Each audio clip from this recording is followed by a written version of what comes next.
Nila ng pwesto si Angelo at saka si Angela. Hindi na sila pwede dito kasi magagalit yung amo. Nandito na si Angela. Kawawa. Kawawa naman yung si Angela. Nandito si Angela. Ha? May umagaw ng pwesto niya? May umagaw? Halika, halika. Puntahan natin si Angelo.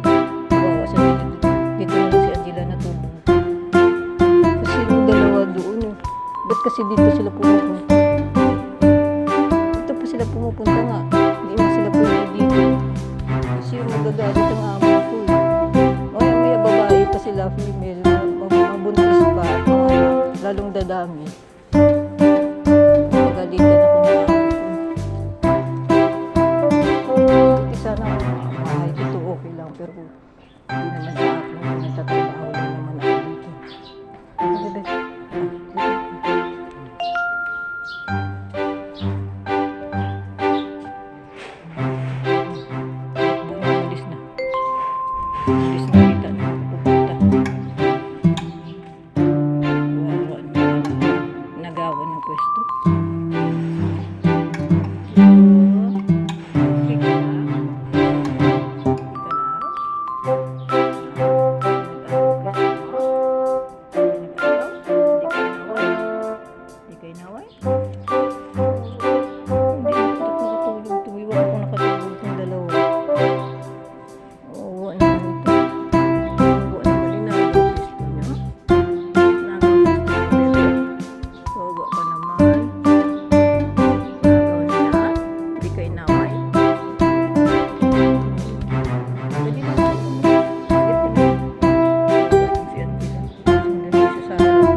Huwag ka na kayo yan.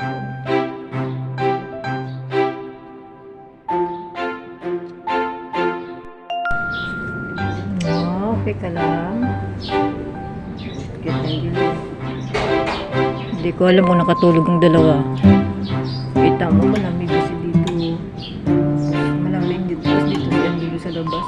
Tapos silang yung dalawang ano na yun, pusa na yun. Dito sila sa loob. Pero nilagyan ko nga ng karton yan eh.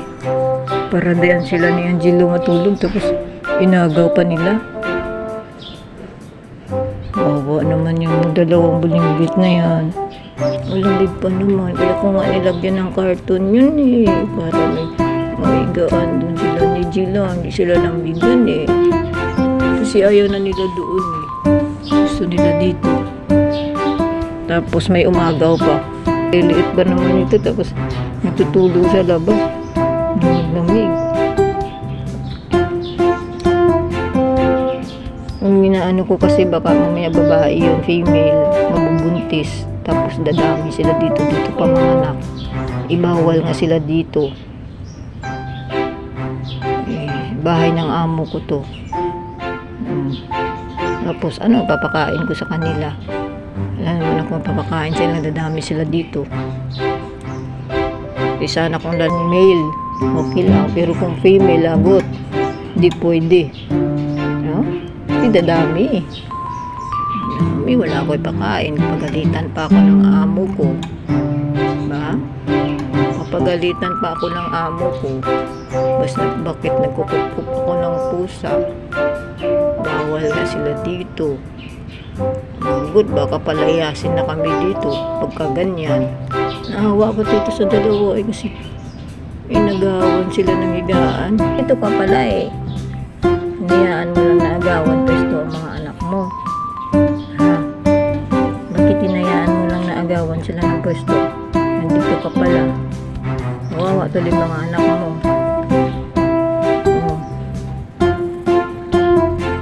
Ba't hindi mo pinotektahan ng mga anak mo?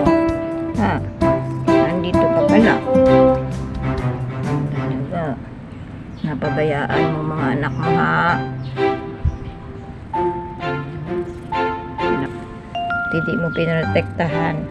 Dito ka pala, hinayaan mo lang agawan sila ng pwesto.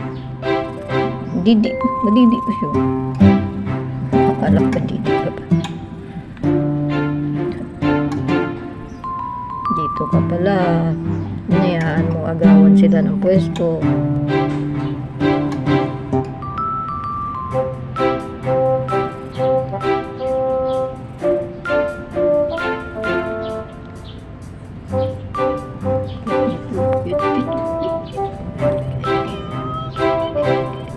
Kas mukha ng tatay. Yan, bumalik na ako dito sa loob. Sinilip ko sila. Ayan na, bumalik na sila sa pwesto nila. Wala na yung dalawa na umagaw ng kanilang pwesto. Hindi na ako pwede magkukupa ng ibang pusa kasi nga nagtatrabaho lang ako dito.